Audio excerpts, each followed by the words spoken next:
Hello, everybody. It's Ohio GameTalks back with another video. So I've been seeing kind of some of these lists in like my feed. I haven't really done a basketball video, in a while. I mean, I think the most I've done with basketball is post like some shorts or whatever. But this is like the top 5 NBA players of all time, and this is my personal list. I did have to look some of these like up, but I mean, I think I was able to kind of formulate based on what I knew, and these statistics were kind of like the backup for it.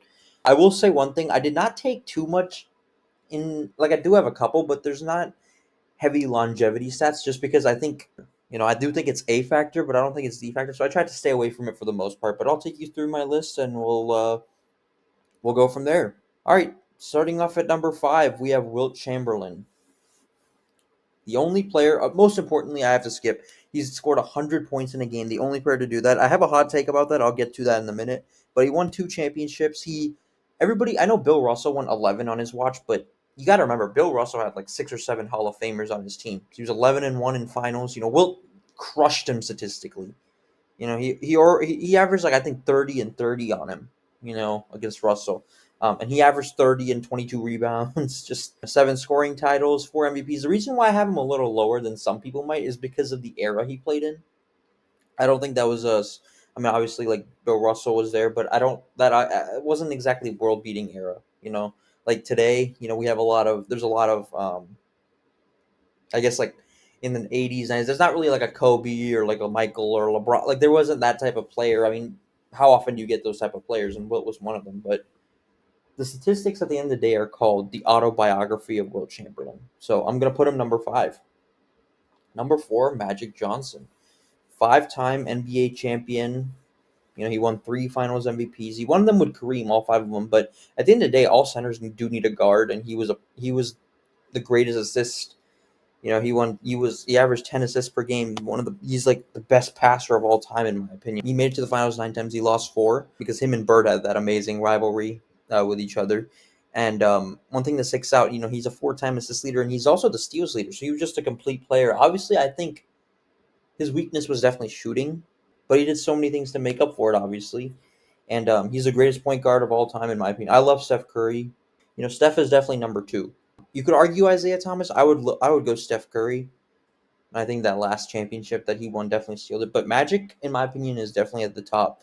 But yeah, like I said, he did win some with Kareem. And speaking of Kareem, I have him number 3. Kareem won 6 NBA titles. Obviously, that's a mythical number, and I'll explain why. He won 2 Finals MVPs, and he won 6 MVP awards. That's unbelievable. It's the most, over some of the players that I'll get to on the next list. He did win 2 scoring titles as well, and he was the all-time scoring leader. Obviously until a year ago, 39 years. He probably thought he was going to hold on to it for longer, but just still incredible. And another thing is he won in 2 separate places. He won with Milwaukee, and he won in LA. A lot of people saw Kawhi as a potential to get on this list. He's obviously not right now, but after he won in Toronto, they were like, "Oh my God, he's won in 2 different places. He's definitely got to be, in this conversation." Everybody thought he would win one with the Clippers, and that didn't happen yet. Or it hasn't happened yet. But Kareem, he's unbelievable. All centers do need a guard, and he had that. But he won, and he did everything the right way, and he had an unstoppable hook shot as well. He's number 3 in my opinion. Number 2, LeBron James. He's a 4-time NBA champion, 4-time NBA Finals MVP. Let's keep in mind, everybody likes to talk about his 6 losses and he doesn't win them and stuff. He has the second most NBA Finals MVPs in NBA history. Miss me with that he doesn't win them. He's had more success in the finals than almost anyone who's ever lived. He's won 4 MVPs, and everybody knows it could have been more. They just didn't want to give it to him every year. Obviously, that applies to like a lot of great players. He did win a scoring title back in '08, and now he is the current all-time scoring leader. He passed Kareem. And again, I didn't want to include too much longevity, I guess, in this video because I think longevity is more so like how long you played. That definitely is not the factor, but it's a factor. But if you notice, I didn't use too many longevity stats for these players. And everybody remembers in 2016 the only player to or I guess the only team, he was a part of the only team to come back from 3-1 in the finals. Um, he dropped 41 in back-to-back games, and he obviously had a triple-double in game 7. And he's the only player to win with 3 separate organizations: the Heat, the Cavs, and the Lakers. So I think and he's the most complete player that the game has ever seen, in my opinion. Yeah, I don't know how you can't have him any. I mean, you could argue maybe Kareem, in my opinion, but there's no way you can put him any lower than 3. But yeah, he's number 2. And number 1, we have Michael Jeffrey Jordan. As Skip Bayless likes to say, Michael Jeffrey Jordan. 6-time NBA champion, 6-time NBA Finals MVP, 5 MVP awards. Again, I think he, just like LeBron, could have won it every year, but the media just wanted to kind of shake it up a bit. 10-time scoring champion. Unbelievable. And he obviously had 2 three-peats. He missed those 2 gap years. He missed 1.5 years. I'm not going to hold that year that he came back and lost, against him, but because he was obviously rusty. But 2 three-peats, I think he could have won 8 in a row if had he not retired to play baseball. He needed a break after his father obviously passed away, but I also think there was part of him that was like, it's kind of burning me out. I'm not like, I can definitely win more, but I'm just going to take a break. And when he had a full, an all star, Scottie Pippen, for a full season, because remember he had a migraine in Game 7 against the Pistons.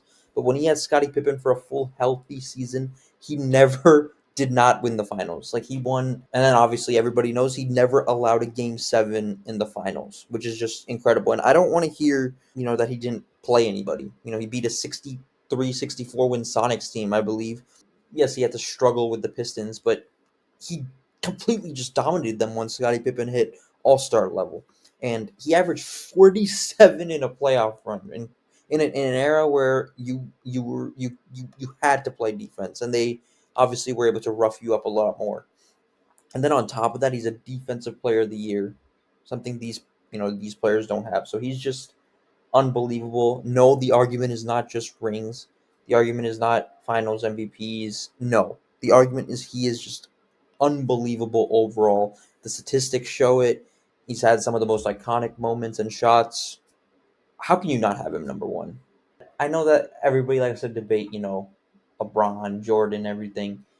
I guess I guess one thing I'll say to you guys, if you don't have LeBron or MJ in your top 2, I, I just don't agree with your list, straight up. You can have him one way or the other. I think LeBron is definitely a better all around player, but Jordan was just like, he just lit the world on fire, and it was like magical watching what he was doing back in the 90s. He played before my time, obviously, but you know everybody talks about how great and how like magical it was watching him.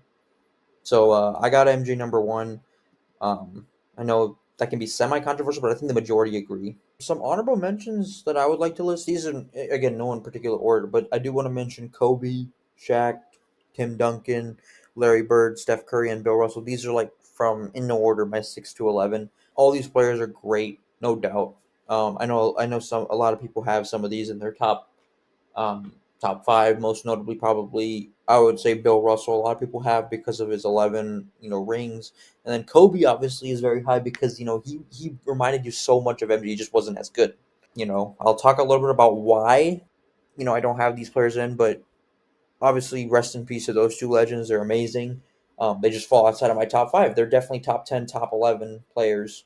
If I had to do maybe a ranking roughly right now, I got to think about it, but I'd probably say like Larry Bird probably 6, Tim Duncan 7, Kobe 8, Shaq 9, Bill Russell 10. I'll put Steph 11. A lot of people have Steph in their top 10. Maybe, but maybe. It's iffy for me. But he's definitely 11. No lower. All these players are great. You could argue any of these be above the other in my opinion. That's pretty much it, guys. You guys take care, and I'll see you guys next time. Peace.